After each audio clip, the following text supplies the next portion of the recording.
just real quickly review what great testimonials should be written to do. First of all, they should validate claims you're making. Again, what someone else says about you is way more believable, way more authentic than anything you can say about yourself. Every IT company says they're responsive, they get back quickly. However, the number one complaint or reason people leave their current IT company is because of what? Lack of responsiveness, lack of communication, slow follow-up.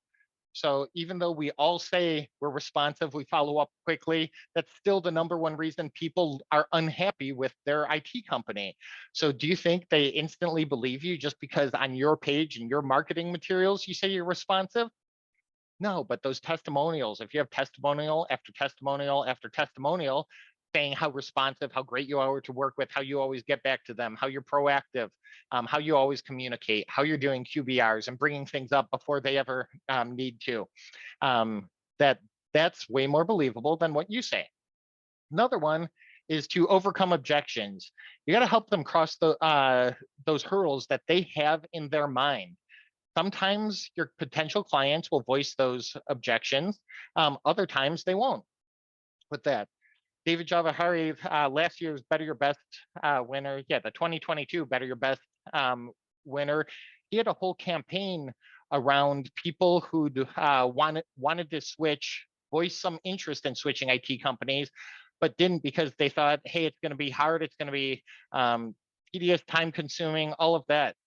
A lot of us keep using a service just because of the perceived difficulty in changing that service. You got to help them overcome those objections.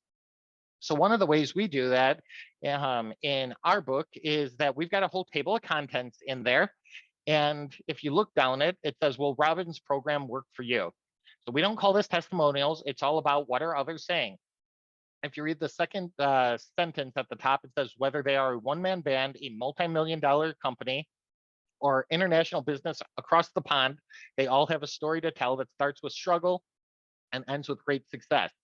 So some of the objections we get is, hey, I get that this works for somebody else or someone who's got some money and time. What if I'm a quote unquote one-man band there? So we've got what, pages 37 through 40, 4 pages of testimonials just about that.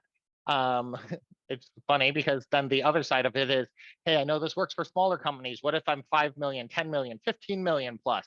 Will it work for me? So what do we have? We got like 8 pages of testimonials for them. Will this work outside the US? That's obviously an objection we get all of the time. I shouldn't say obviously, but it's an objection we get all of the time. This marketing is American marketing. This won't work here. And so we have a number of pages just set aside for people from around the world who've used it and say, hey, this actually works better because no one else is using this style.